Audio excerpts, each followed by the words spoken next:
Hello everyone. Hope you all are good.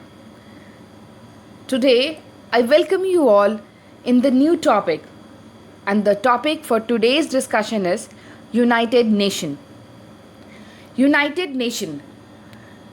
Moving to our first slide. On the first slide you can see I have written the topic United Nation Charter. तो अब ये charter क्या है? As you can see on the slide also कि United Nation charter एक foundational treaty है जिसकी वजह से यूनाइटेड नेशन जो कि इंटर गवर्नमेंटल ऑर्गेनाइजेशन है, it came into existence. United nation एक इंटरनेशनल लेवल पे ऑर्गेनाइजेशन है, और ये कैसी ऑर्गेनाइजेशन है जिसमें इंटर गवर्नमेंटल यानी बहुत सारे देशों की around 193 countries of this world is a member of United Nation.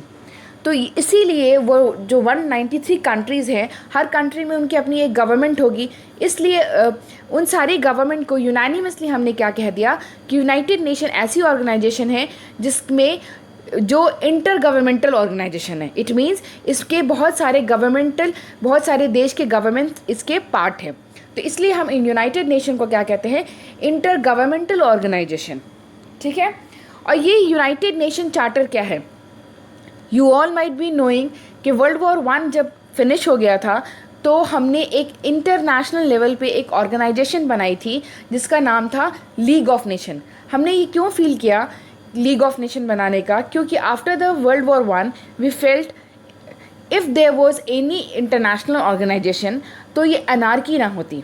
अगर कोई इंटरनेशनल लेवल पे कोई ऑर्गेनाइजेशन होता तो ये जो अनार्की, जो अराजकता, जो ये वर्ल्ड वॉर की सिचुएशन क्रिएट हो गई, वो ना होती अगर कोई ऑर्गेनाइजेशन होता. तो हमने लीग ऑफ नेशन की इस्टेब्लिशमेंट किया, but league of nation was failure. ये फेल क्यों हो गया? बिकॉज ये वर्ल्ड वॉर 2 नहीं रोक सका. So after world war 2 some of the countries, especially the allied ones, आपको पता है जो ये वर्ल्ड वॉर 2 में सक्सेसफुल हुए थे वो कौन थे? वो mainly USA, UK, France, Russia, ये सब थे. ठीक है. तो इन लोगों ने, और स्पेशली यूएसए के प्रेसिडेंट रूजवेल्ट ने ये रियलाइज़ किया कि इंटरनेशनल लेवल पे एक न्यू ऑर्गेनाइजेशन की ज़रूरत है, एक इंटर गवर्नमेंटल ऑर्गेनाइजेशन की ज़रूरत है जहाँ पे सारे के सारे देश पार्टिसिपेट करें और यूनानिमसली हम ट्राई करें कि दोबारा फ्यूचर में कोई वर्ल्ड वॉर 3 ना हो जाए. तो ये यूनाइटेड नेशन चार्टर का नाम क्यों दिया गया? यूनाइटेड नेशन चार्टर आप समझो जैसे सिर्फ एक डिस्कशन का पॉइंट है, एक ट्रीटी है. जैसे बहुत सारे देश मिल रहे हैं. In the beginning there were 51 countries, जिसमें से 51 कंट्रीज़ ने ये सोचा था कि हम इकट्ठे मिलके एक ऐसी ऑर्गेनाइजेशन बनाएंगे. तो जब हम कोई ऑर्गेनाइजेशन, कोई हम नया नियम बनाते हैं या नया ऑर्गेनाइजेशन, तो उसके रूल्स लिखते हैं. उसके सेट ऑफ रूल्स होते हैं कि वो कैसे फंक्शन करेगा, कैसा ऑपरेशन होगा, कैसे उसकी फंडिंग होगी. तो ये और एक ये जो रूल्स रेगुलेशंस बनते हैं ये एक ट्रीटी की तरह होती हैं. इसी को हम इंटरनेशनल लेवल पे ट्रीटी कहते हैं. ट्रीटी यानी आपको कैसे कैसे फॉलो करना है, कैसे उसकी इस्टेब्लिशमेंट करना है, क्या क्या उसके ऑर्गन रहेंगे, क्या मॉडस ऑपरेंडी रहेगा उसका, कैसे उसकी फंडिंग होगी. तो ये सब एक ट्रीटी की तरह फॉर्म किया गया कि ऐसे ऐसे ऐसे क्या करेंगे. हमने अच्छे से उसको डिवीज़न किया और इसी ट्रीटी को हमने क्या कह दिया? United Nation charter. You can see on the slide also it is written foundational treaty of United Nation. यानी वो ट्रीटी है, वो नियम है जिसके अकॉर्डिंगली यूनाइटेड नेशन जैसी organisation came into the existence. ठीक है. और ये यूनाइटेड नेशन के जो 1945 में it came into the existence, इसके 6 प्रिंसिपल ऑर्गन्स बनाए गए. Later on I will discuss with you कि इसमें बहुत सारे यूनाइटेड नेशन के ऑर्गन्स हैं. और you might be also knowing, you might be aware of UNICEF and UNEP, so I will be discussing all these things. लेकिन अभी मैंने आपको क्या कहा कि इसके 6 प्रिंसिपल ऑर्गन्स थे, इसके 6 मेन ओरिजिनल ऑर्गन्स थे. ठीक है. और ये कौन थे? ये थे secretariat. You can C on the slide. It is highlighted for your convenience. Secretariat, General Assembly, Security Council, Economic and Social Council, International Court of Justice and Trusteeship Council. ठीक है. अब देखो, जब यूनाइटेड नेशन एग्जिस्टेंस में आया तो उसका main purpose क्या था कि वर्ल्ड वॉर 3 ना हो. और यूनाइटेड नेशन ने इस एम को फुलफ़िल करने के लिए सबसे अच्छा तरीका सोचा कि why not focus on the human development.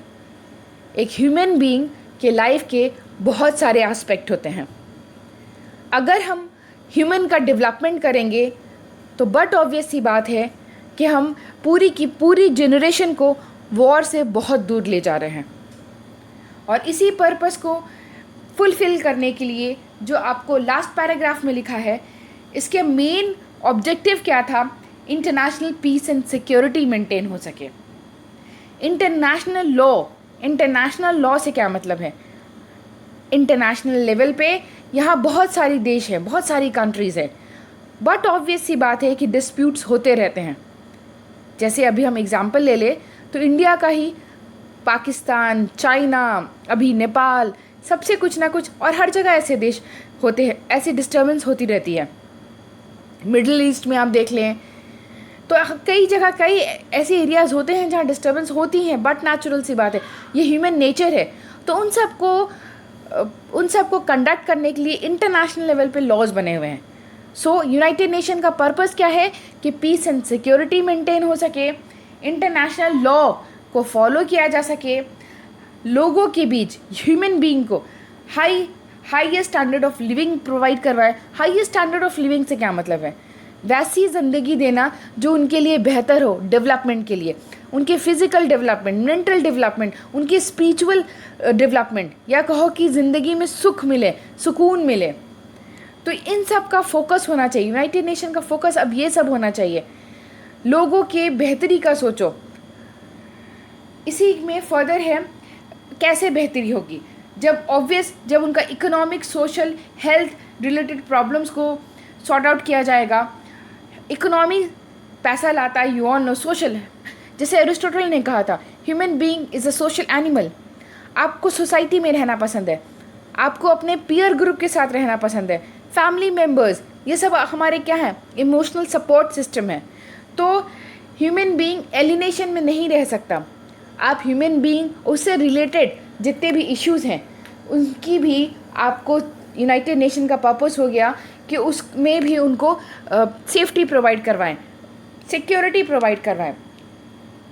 और ये ह्यूमन राइट्स का जो बेसिक फंडा है, ये आफ्टर द वर्ल्ड वॉर 2 आया, और किसने दिया था, यूनाइटेड नेशन ने दिया था.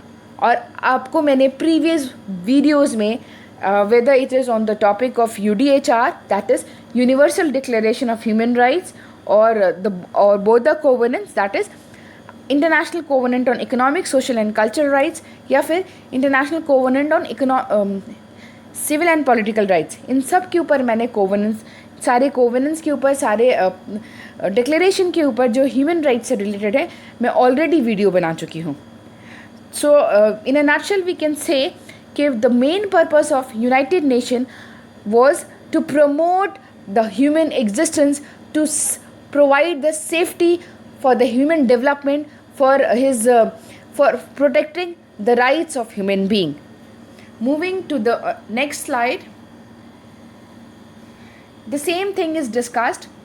और ये जो यूनाइटेड नेशन चार्टर था, ये चार्टर क्या था, I told you in my previous slide, you can C from here also. United Nation charter क्या था, एक फाउंडेशनल ट्रीटी थी. ठीक है, तो एक ट्रीटी को मैंने आपको समझाया कि ट्रीटी इज़ नथिंग बट, आप समझो कि एक ग्रुप में बात कर रहे हो, एक ग्रुप में डिस्कशन हो रहा है, और आपने एक फ्रेमवर्क तैयार कर दिया कि अब आप ऐसे एक ऑर्गेनाइजेशन बनाओगे.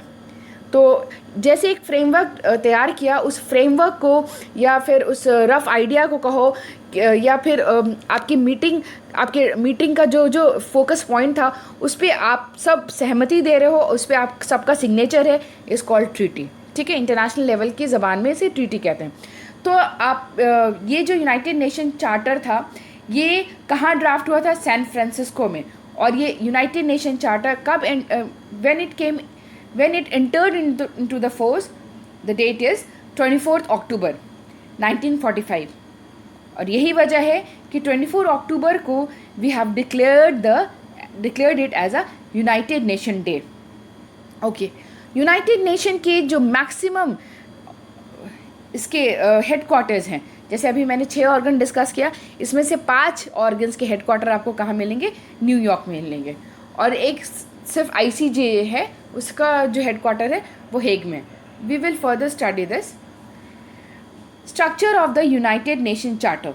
अच्छा, structure of the United Nation charter. Charter की जब मैं बात करती हूँ तो इसमें सिर्फ और सिर्फ उसके 6 प्रिंसिपल ऑर्गन्स नहीं आते हैं, इसमें पूरा का पूरा स्ट्रक्चर आ जाएगा. स्ट्रक्चर से मतलब है कि कैसे फंक्शनिंग होगी इसकी, कैसे कैसे इसका डिपार्टमेंट डिवाइड होगा, कहाँ से फंडिंग होगी, कैसे एक्सपेंडिचर होगा, कैसे इश्यूज़ को एड्रेस करेगा United nation. This all will be covered in this United Nation charter. माने इसका पूरा ऑपरेशन कैसे होगा यूनाइटेड नेशन का, ये सब कुछ डिस्कस होगा यूनाइटेड नेशन चार्टर में. So you can see on the slide also the charter consist of preamble. Preamble का क्या मतलब होता है? प्रियम्बल समझो एक तरह का स्तंभ होता है, एक तरह का पिलर होता है जिसके ऊपर पूरी की पूरी बिल्डिंग बनती है. ठीक, हमारे इंडियन कॉन्स्टिट्यूशन में भी हमारा प्रियम्बल है. सिमिलरली यूनाइटेड नेशन में भी पहला क्या है? प्रियम्बल होगा. और इसमें 111 यानी 111 आर्टिकल्स हैं. और इनको हम ब्रॉडली 19 चैप्टर में हम इसको कैटेगराइज कर सकते हैं. तो ठीक है, यूनाइटेड नेशन चार्टर में हम क्या पढ़ेंगे?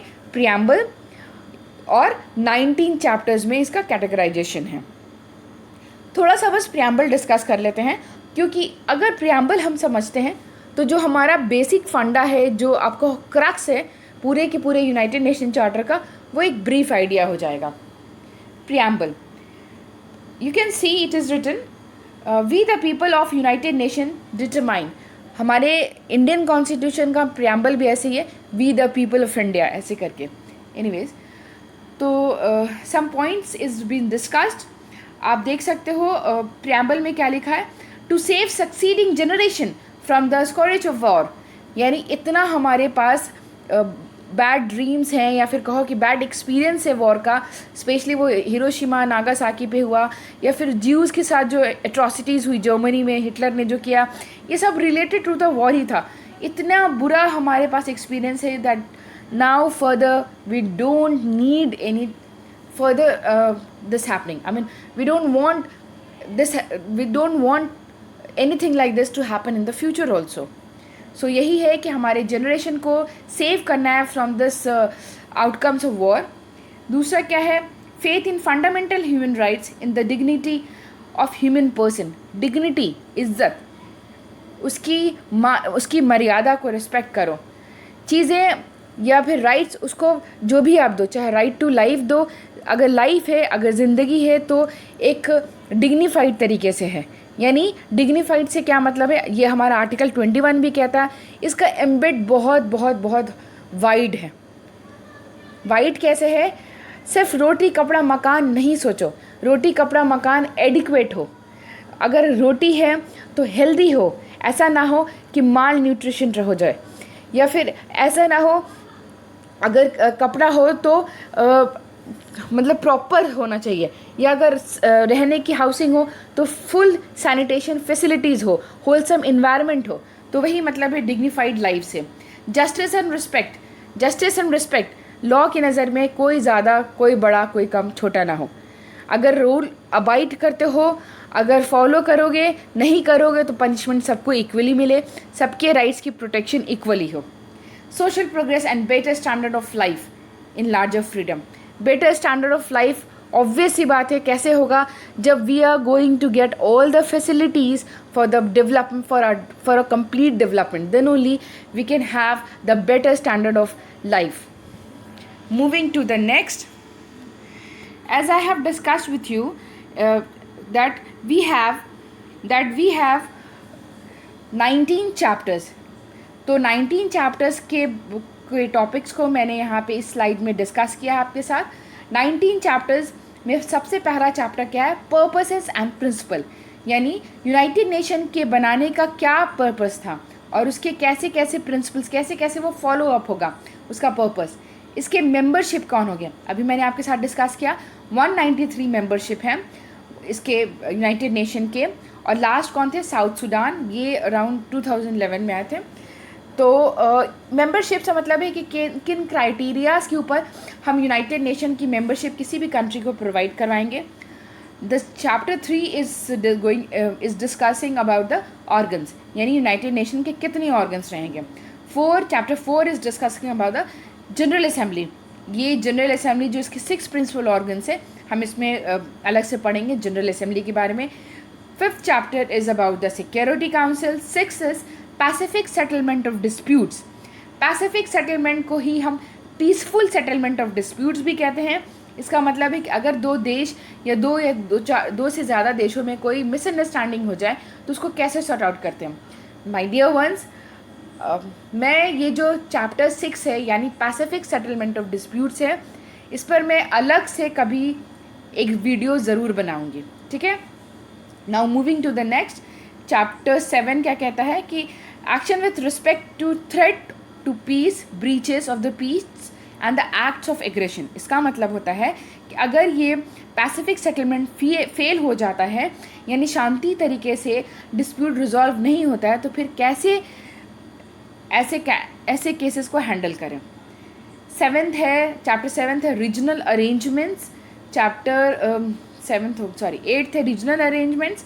9th है international economic and social cooperation. 10th is economic and social council. 11th declaration regarding non self governing treaties.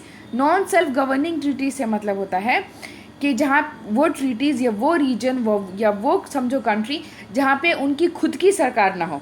Non self यानी खुद की सरकार ना हो, या तो वो कॉलोनाइजेशन में हो या तो अंडर द कॉलोनी हो, किसी भी, ज़्यादातर उस वक्त तो यूरोप की ही कॉलोनी थी पूरी दुनिया में, तो या तो under the title of colony हो, या फिर उसका जो गवर्निंग, उस देश का या उस टेरिटरी का या उस रीजन का गवर्निंग पावर किसी और के हाथ में हो। नाउ द ओके 9th हो गया हमारा, 10th हो गया, okay. The next is international trusteeship system, ये सब उसी से रिलेटेड है जो हम आगे पढ़ेंगे। Next is international court of justice, ICJ भी हम इसका प्रिंसिपल ऑर्गन, 6 प्रिंसिपल ऑर्गन में आता है, ये भी हम आगे पढ़ेंगे। द सेक्रेटेरिएट, मिसलिनियस प्रोविजंस, ये सब इसके जो 6 प्रिंसिपल ऑर्गन्स है वो सब हम आगे पढ़ेंगे इसी वीडियो में। और मैंने आपसे कहा है कि पैसिफिक सेटलमेंट, जो चैप्टर 6 है पैसिफिक सेटलमेंट ऑफ डिस्प्यूट, इस पर मैं एक अलग से वीडियो बनाऊंगी क्योंकि ये हमारे पॉलिटिकल साइंस का भी टॉपिक है। Anyways, moving to the next, कुछ ट्रांजिशनल सिक्योरिटी अरेंजमेंट्स है, अमेंडमेंट्स है, and the last is ratification and signature.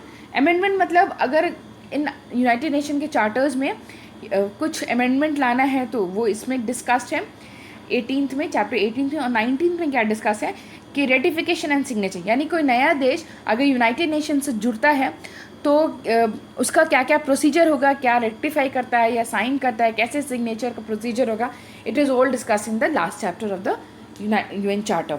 Moving to the next, first I like to see कि मैं बहुत लंबी वीडियो नहीं बनाना चाह रही हूँ, मैं चाह रही हूँ कि इसी को हम फर्दर डिवीजन में, आई मीन दो पार्ट्स में बनाऊँ।